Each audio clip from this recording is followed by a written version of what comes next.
So as you guys can probably see, I've been doing a lot of like programming related interview questions, more specifically like React challenge questions. But someone left a comment and said that one question he was kind of asked in an interview is to basically design and talk about how you'd build a URL shortener application, which I thought would be pretty cool to talk about. Again, this is like not that, I didn't really prepare too much for this. I just wanted to kind of like talk about how I would probably design one. And I think this should be kind of like an entry level question, but kind of like how you give, like depending on how you give a response to this question, like and how deep you dive into like asking different questions about like, do you need this, do you need that?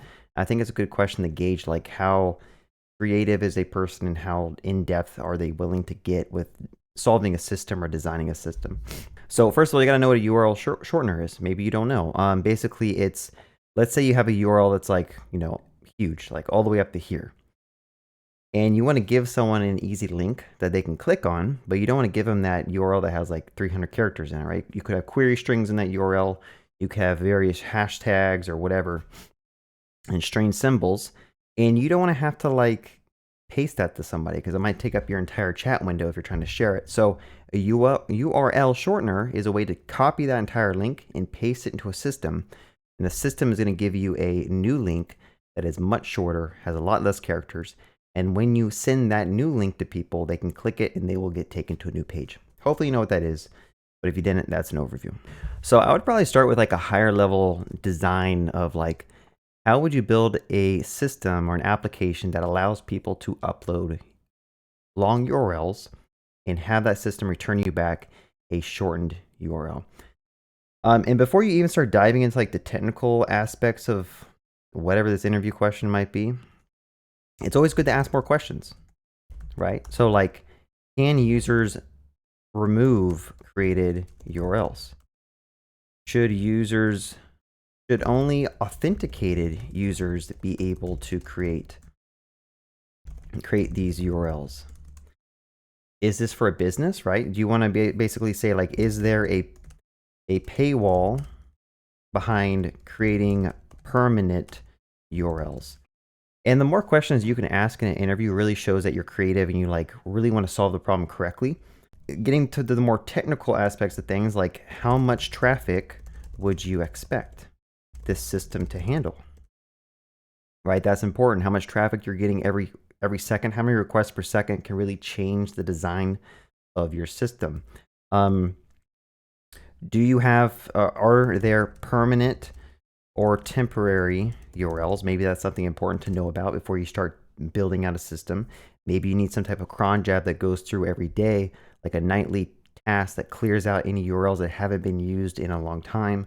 Or maybe, I don't know, these are the questions that you want to ask that really shows that you like want to build a proper system for the business needs, right? And once you kind of ask a lot of those questions, let's just try to start with some like, I like to call them, I guess they're called like user stories or acceptance criterias. User stories. So like this would help me kind of gauge or guide like how I would design this API or design the UI or design like the interfaces that people will deal with. And it's always good to start with user stories because they kind of help walk you through like what is actually needed and make sure you're solving the problem correctly. So one user story I'd probably start with would be like, as a user, I shall be able to submit a long URL and have the system give me a shortened URL to copy. Okay. And you can kind of keep on going down, like depending on like what the interviewer says, like, yeah, we want authentication or whatever. Like as a user, I shall be able to log in, or I could say register a new account using my Google email, something like that.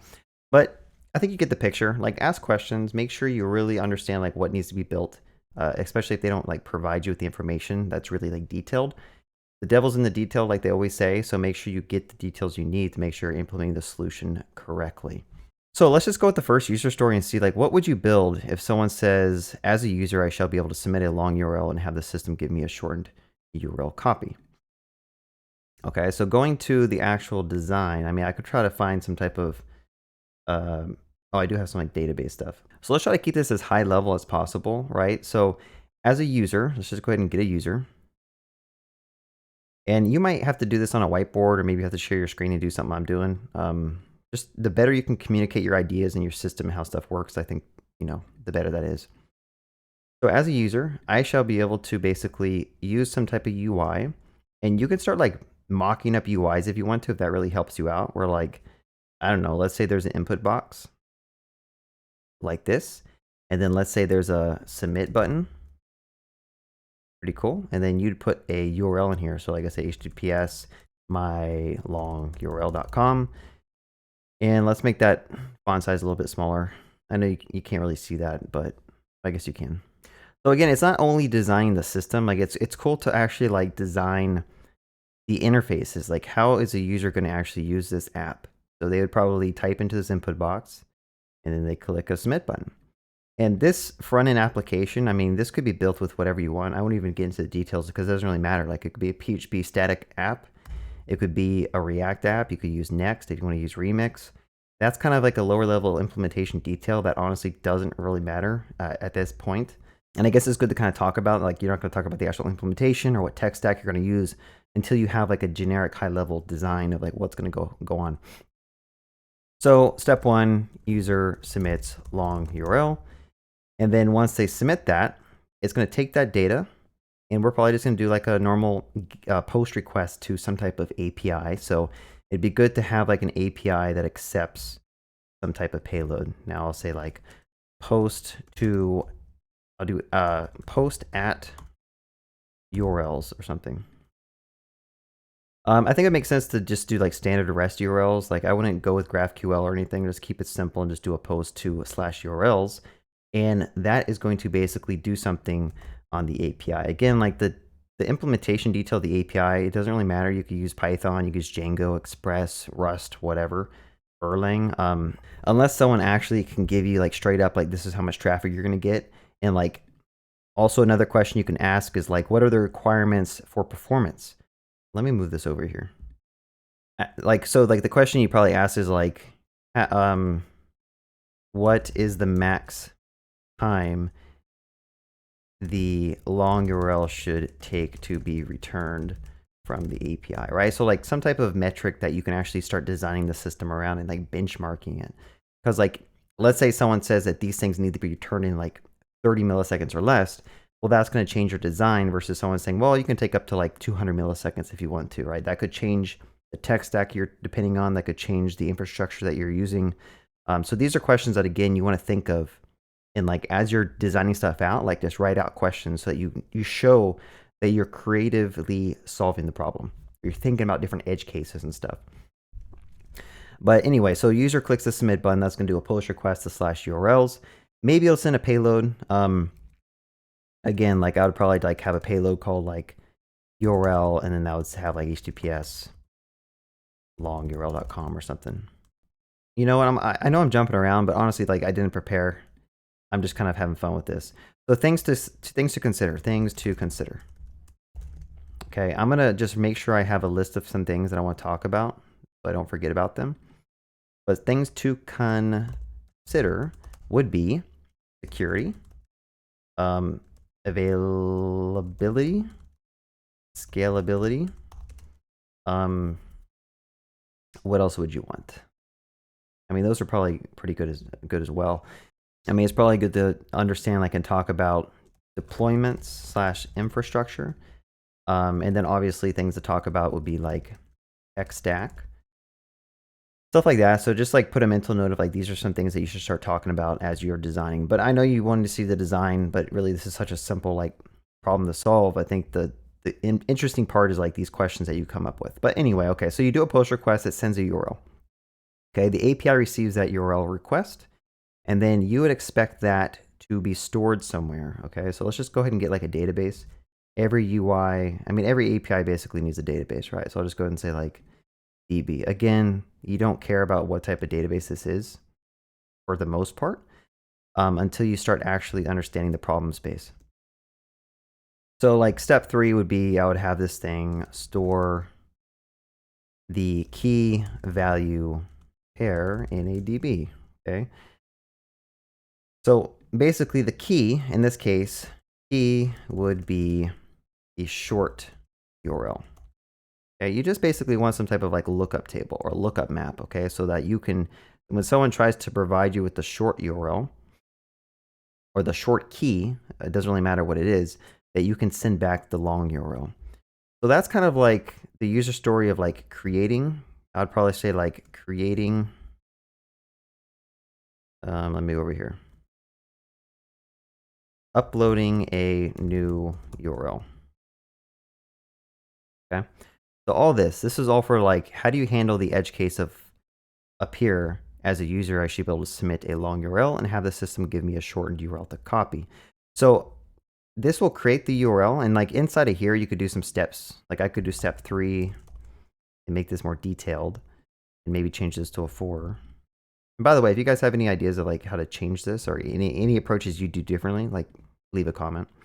So step 3 would be like generate a random ID, verify it doesn't already exist in the database.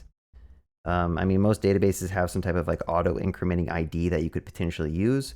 But again, you want to keep it short. So one thing you want to consider is like, how many combinations should we strive to implement for, right? So when you shorten the URL, you need to generate some type of random key. And typically, the shorter the key is, the better your URL shortener is doing. So in this case, you probably want some type of like alphanumeric. So like 0 through 9, and then you could say A through Z, A through Z. So how many characters is that? Well, that's 26 plus 26 plus 10. I don't know what that is in math. 26 is 40, 52 plus 10 is 62. So that gives you 62 different characters you can pick. And then if you do that to the power of like 6, I don't know, 62 to the power of 6 gives you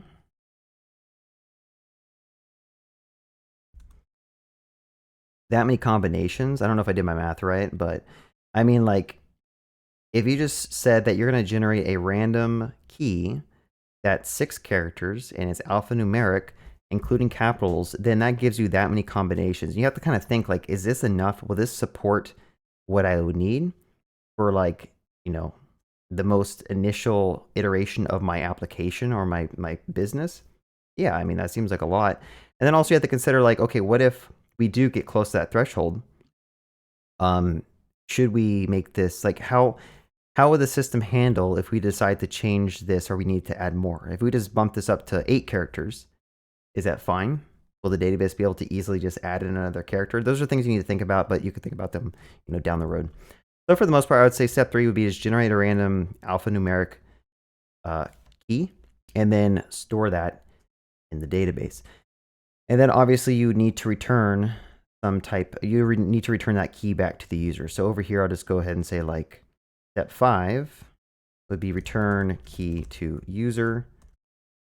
And now the question is like, do you return the key or do you return the actual full URL? I mean, those are things that you can kind of address later on as you're building the application, but it might be fine just to return the key so that you can potentially have different domains that accept these keys and can return the actual full URL. So it's a question of like, do you want to decouple the key from the domain? Probably, because you might want to buy a bunch of different short, you know, domains here that'll handle the same logic. I don't really know, but it's a good question to kind of ask. And so basically now the user would probably, you know, if I wanted to actually like show UX, you'd probably just, you know, display a new page with like HTTPS short url.com/abc123. Okay. So that's like the flow, the high level flow of like how this works. User types in a long URL, clicks submit. That does a post request to the backend. The API is going to generate a UID or a unique ID. Hopefully it has enough combinations that you won't get a lot of like collisions in terms of that key. And then you try to store it in the database if it doesn't exist, or, you know, generate a new key if you already had that same random key. And then you send back the shortened URL that the user can copy. Maybe you want to add a copy button here, right? It's always cool to have like a little button that says copy. But anyway, that's like the high level design. But now it's like the other aspect of it is like, how do you allow your system to return the long URL when they go to the short URL. So we have to kind of do like a very similar approach. So I'm gonna go ahead and just do another flow. I'm gonna say redirect using short URL. So this one, hopefully it shouldn't be too hard to do. So in this case, the user would load up their browser, and then they would probably go to the API. The API would be like accepting some requests. And I'll just put like a get request at, I don't know, /e here. This is the convention I use. I don't know if there's actually like standard convention of how you set up your API keys. You could do like API/key here if you wanted to. Probably if you're trying to shorten the URL though, then you probably just want to do this.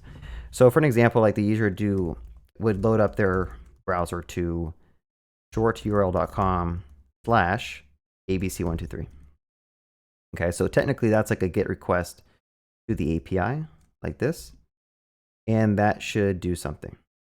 What does it need to do? Well, we're going to figure that out.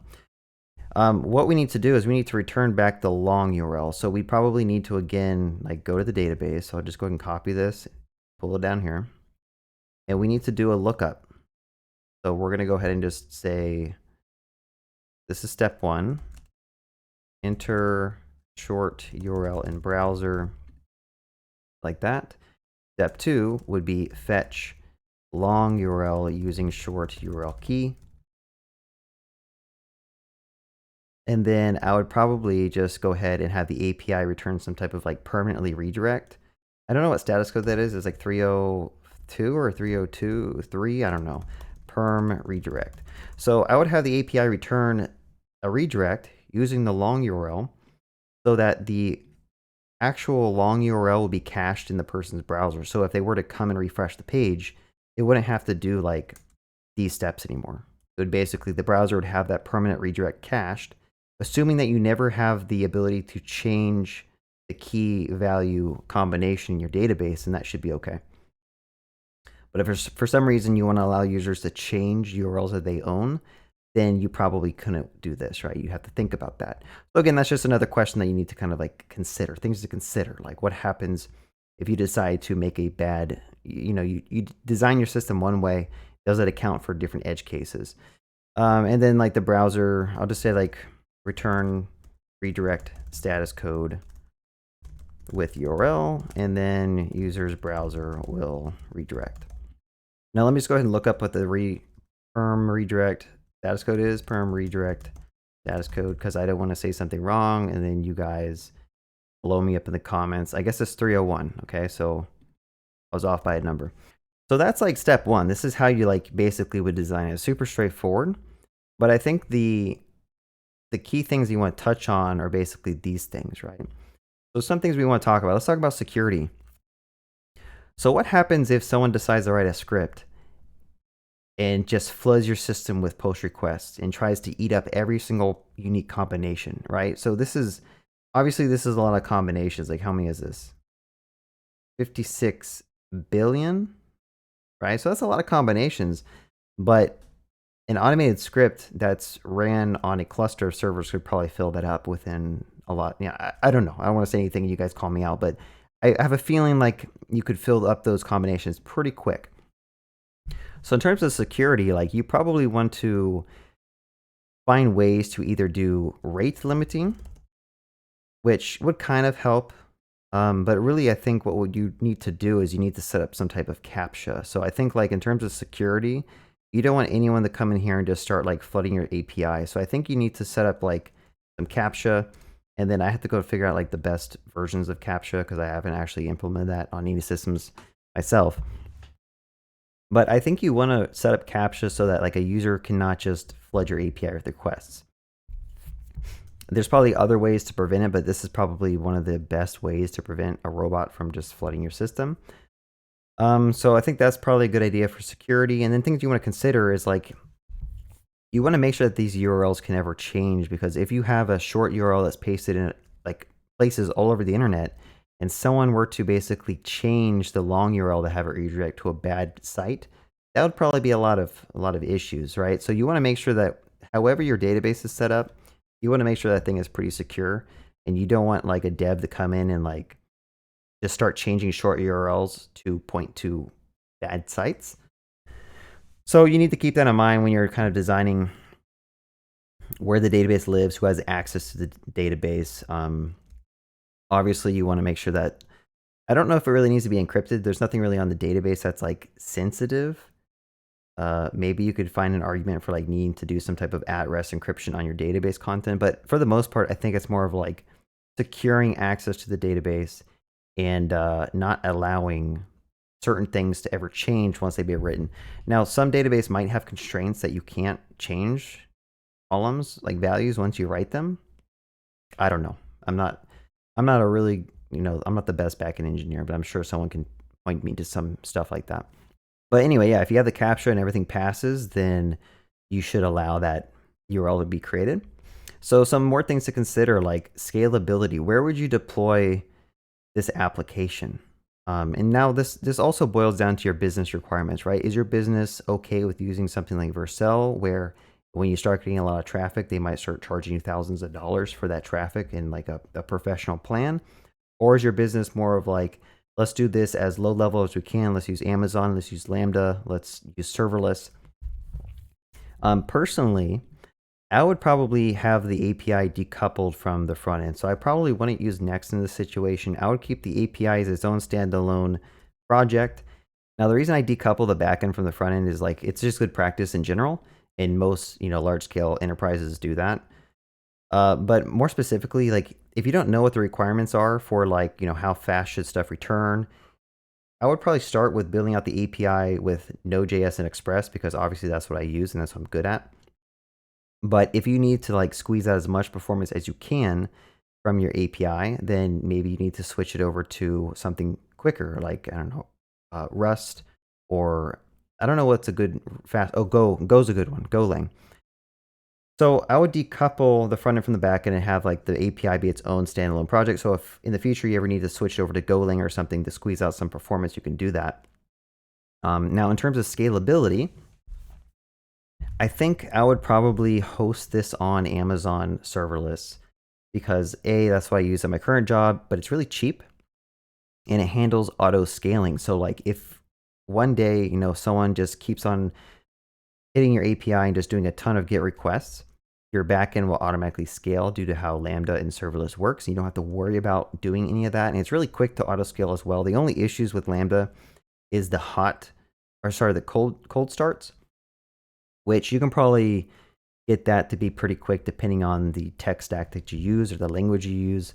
But for the most part, once these Lambdas are warmed up, they stick around for like 20, 30 minutes, and any future requests are pretty quick. So if you expect that your API is going to get hit at a various, like a couple of requests every second, then you're probably always going to have some Lambdas that are warm at all times, and like your response times are going to be pretty quick. Also for scalability, like at some point, like your database would probably get overwhelmed. You can kind of talk about the lower level, like what database would you pick? Since this is really just a key value store, like you probably could just use a key value database. In my opinion, I would probably use like DynamoDB here. I have experience with DynamoDB, and this is a great solution for auto scaling. It just kind of scales up, and the data just like, it just allows you to keep on inserting data. You don't have to worry about like the scaling. You could probably use SQL as well, or Mongo, but honestly, DynamoDB is super cheap to use, and it is a key value store basically. So it kind of meets the needs for this problem space, I would say. And it's a good starting point. You can always refactor off of it if you need to, because it has a bunch of ways to like basically, scan the entire database, and you can migrate that stuff over, or you can back it up to an S3 bucket and use like a glue job to migrate that data over to a different database if you need to. But so that kind of, in my opinion, that's what I do for scalability. Since I don't know like how much traffic I would get, how many requests per second you get with this, I would opt for using as much Amazon auto scaling services that they have, like Lambda, serverless, DynamoDB, just because it's kind of great. API gateway as well. As far as availability, again, like let's say you wanted to make sure that this thing had X amount of 9 nines, or whatever. I don't know what the term is. I think it's like 5 nines, 3 nines. So for example, like you've probably seen in Amazon where the S3 region has gone down sometimes, and when S3 goes down, like half the internet basically breaks. So for availability, or I guess you could say redundancy, Redundancy is usually more for data, but overall, like if you wanted to make sure that this system is kind of available at all times, if an East region goes down, like DynamoDB is also a great solution because they do uh, replication. So like you can choose one database to be your main DynamoDB table, and it's going to basically replicate all your data over to your other regions. And you can have different APIs set up in different regions that all basically read from their individual databases like this. So this will kind of hit that availability things that we want to consider, where if for some reason you need to be multi-region and you need to have this working across the globe, Amazon obviously has a bunch of ways to do that with Dynamo and serverless out of the box. They have all these different regions you can do. So I think that's good to consider. Now, also hitting on scalability and performance, like things to consider is performance maybe. Let's say you get a ton of traffic, like you're getting tons and tons of traffic because you made a really awesome service. How do you make this stuff faster? Because at some point, like, I mean, like Dynamo is pretty good, like it's pretty quick, and it scales up for you. Your API is serverless, so it scales up as well.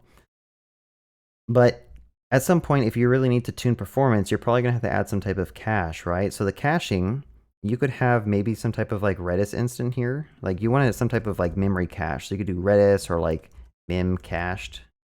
I think that's what they call it, memcached.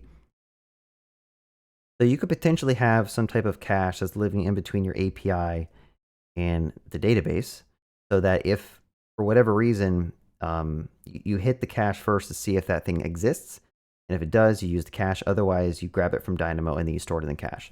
So it's always better to have some type of cache that's keeping track of the memory, or keeping the thing stored in memory, so it's faster to respond.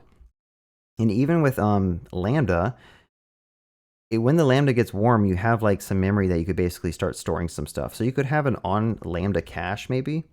I'd have to kind of investigate this more, but you could have a cache that lives directly on, your code that stores these key value lookups and probably stores the most frequently accessed ones. And then if they don't exist, try to hit Redis or memcached. If that doesn't exist, hit Dynamo. There's also something called DAX, I believe, for Dynamo that you can kind of put, and it just acts as a cache in front of your DynamoDB table. I had to go look that up. Let's see. DynamoDB. I think it's called DAX. Yeah, Amazon DynamoDB Accelerator DAX. The in-memory cache for DynamoDB delivers up to 10 times performance. So the idea is like there's solutions you can put in place if for whatever reason you need to like make this thing be super performant, and like you don't want to have to hit Dynamo every single time for your data. But it's good to like make sure that you talk about this stuff, you bring this stuff up when you're kind of discussing a solution, because performance, scalability, availability, it's all important, right? Multi-region, replication. Just say Dynamo replication. Now, I know I'm doing a lot of Dynamo solutioning in this project, but you could potentially use RDS. You can use any type of database solution that you want. And a lot of like hosted databases, database as a service, kind of give you this multi-region setup for you with like the clustering and sharding and all that stuff. But it's something you want to consider, right? You want to keep that in mind as you're designing a solution. So I don't know if I'm missing anything. I probably am. Let's be honest. I put all this caching stuff in the wrong place. So this should have been here. So just use your imagination. Pretend I drew all like the memcached. Some people on YouTube just don't have imagination. So I'm just going to go ahead and like move this stuff down here because I don't want to confuse people. So I'll just go ahead and move all this stuff down here to make people happy. Let's do that. Okay, so again, this diagram at the bottom, why can't I select that? I don't know why I can't select that. The diagram at the bottom was like when a user tries to request that short URL, how does it get back the long URL? So again, like you do all the caching stuff there. That should make sense, right? Oh, this said API. So what else do we need to talk about? Security. I'm sure there's some stuff that we could talk about with security at a higher level. Scalability, performance. Deployments. So I think it's good to talk about like how would you deploy this? If you're working on a team of different engineers, like what approaches would you take to make sure that this is fully automated and deployed? Okay, I'm big into like fully automating everything. Um, so I'd probably say like at the very least, you could start with two environments. You have a prod environment and like a dev environment, and we'd probably use like Git flow. And when you commit code to your dev environment, basically, I'd probably use Terraform to automatically spin up these DynamoDB tables for that environment and also set up and deploy the APIs to Amazon. There's also something called serverless that you can use. It's like a framework that uses CloudFormation. There's also Amazon, I think it's called CDK, Cloud Development Kit. And you can use that to kind of use CloudFormation behind the scenes that spin up all these resources because you're going to need in front of your Lambdas, you're going to need API Gateway, and you're going to need Route 53 if you wanted to basically have a zone set up that will redirect traffic to your various multi-region setup if you want to. So there's a lot of stuff I didn't draw in this diagram, but like setting up all this stuff for you with a click of a button, like you're going to have to use some type of infrastructure as code tool such as Terraform or CDK. I personally am a fan of Terraform. I think it's really great. I like to be able to write my Terraform code and have it just automatically deploy the stuff. It can be kind of tedious deploying an API using Terraform, but once you get it all set up and automated, like it's pretty cool. Testing. Another thing to consider, I even talk about, is testing. Right? How do you test this stuff? Well, luckily, if you're using Amazon, most of the stuff is just going to scale. You don't really need to test it that much. But you could always bring in something such as like there's something called Gatlin for load testing. There's Artillery for load testing, where basically you could spin up an entire system and just hammer it with as much requests as possible to make sure that like if I try to do 500 requests per second over a 30-minute period, is stuff going to hold up or is this stuff just going to start crashing? Okay, so you want to test this stuff out. I'm big into automated testing and integration testing. So like I'd personally, after deploying this system, I would set up some type of, automated CI/CD pipeline that basically runs some type of integration test over the deployed Amazon environment. Maybe it tries to create a URL, and then later on it does another test that tries to make sure that you get a 301 status code when you hit that URL. So you want to make sure this stuff is tested, automated. And then when everything's good, you can try to like get that all deployed up to your higher environment. Now, if you're big into like Docker and Kubernetes, like you could have mentioned that and talked about that. I tried looking at the Kubernetes one time and like it just seems so complicated, honestly. But I guess everything seems complicated until you actually learn it. But serverless is super easy and super cheap to like hit the ground running. So if you're trying to build like a startup, I would probably recommend starting with serverless. And then if you find that you can save money by just spinning up EC2 containers and setting up your own infrastructure that way, like using Puppet or Chef or whatever orchestration tool that you want to use, you can try going down that route. I've done Puppet work in the past, and let me tell you, it's a huge time sink. You waste so much time like making sure that these VMs are provisioned with the right versions of software and automatically get updated and stuff. I rather just work with Docker, and I would probably usually using like EC2 and like using Puppet and stuff is more like enterprisey, and usually it's a solution to kind of like save as much money as you can, because the more closer you get to the bare middle, the more cost savings you get kind of in terms of your hosting. But I would say that when you get closer to the bare middle, you actually have to hire more expertise to be able to manage it. So it's kind of like a double-edged sword. Like you do save money in terms of operation costs, but you also spend a lot more money in development costs, because no one is just, you can't just grab anyone and tell them to go manage the Kubernetes cluster, right? You have to have a lot of technical knowledge and experience to be able to do that. So depending on how big your company is, if you're like a startup or small scale, then you want to use as many managed services as you can and make sure that those services provide some type of auto scaling, and make sure you don't get vendor lock-in and like your bill goes through the roof because you decided to pick something that you thought would be good. But then after you get a ton of requests, you end up getting a bill of like $200,000 in one day because you didn't read the fine print of how much they charge per request and, storage and stuff. So starting with something that kind of auto scales out of the box, like serverless and DynamoDB, I think is a good solution. Yeah, I didn't really talk about the tech stack. I mean, like personally, I would pick something that's related to React, and I would decouple the API from the backend. So I think it's still fine to use Next.js for like the front end. I don't see a need to do any type of like search engine optimizations. And I bet you money you could easily build like an entire site using PHP that does all this, and it will work perfectly fine. But just because of my expertise, and obviously like you'd have to look at the team, you have to figure out like, okay, what is easiest to hire for? Probably React. If you wanted to build out a more like intricate front end and start adding in a bunch of features, then you probably want to use Next or I personally like Next because it has the ability to basically build all your static pages, right? It has static site generation. You can host that into a CDN. Again, Amazon has something called CloudFront, where you can basically host your static files, and that's going to take the files and distribute it across the globe in a CloudFront distribution. So I personally like doing that. I like having the UI being built and deployed separately. You can have all your static pages just hosted on a CDN and an S3 bucket as your origin. But if you're big into Next and you want to couple everything together, you can do that too. It's just the way that you're going to have to deploy that is going to be a little bit more, it's going to be a little bit different, because now you'd have to figure out a way to basically host your Next application in a running instance. Now, typically, if you wanted to go with the Next route, I would probably say you use like ECS, Elastic Container Service. I think, is that what's called? Elastic Container Service. Basically, it's a way to take your Docker containers and just run them. And you could have like that set into like an auto scaling group that scales up your Docker containers. But again, like I said, the decision I would make is start with serverless and like Dynamo. So I don't know if I'd go with that approach with like the Docker containers, or I wouldn't try to like host these things manually on EC2 instances, because that's also a lot of headache.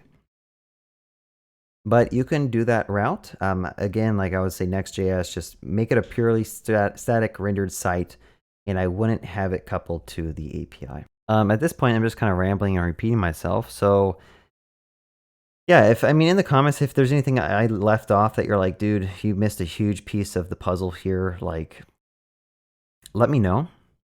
But overall, like, if you came for like these diagrams, like this is how you basically solve it at a high level, and how you could potentially like account for performance optimization and tuning.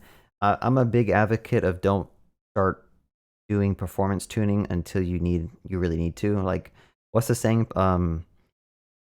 Over optimization is the root of all evil. Is that premature optimization is the root of all evil? I am a big believer in that, where when you start seeing issues with your system, that's when you need to start refactoring your system and make it faster, right? If you do all this planning up front, typically you end up just coding yourself into a corner. You end up making a wrong solution because you thought everything would be perfect with your little boxes and arrows.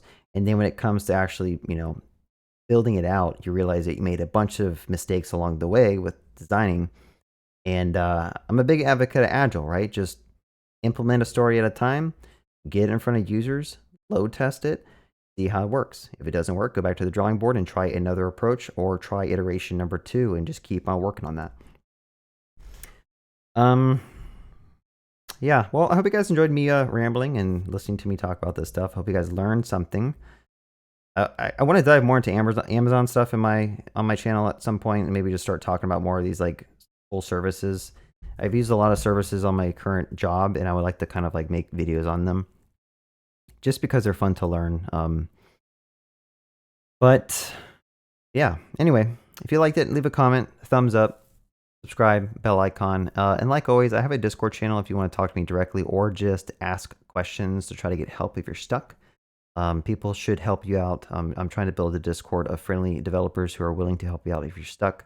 So be sure to check it out. It's in the description below. And like always, have a good day and happy coding.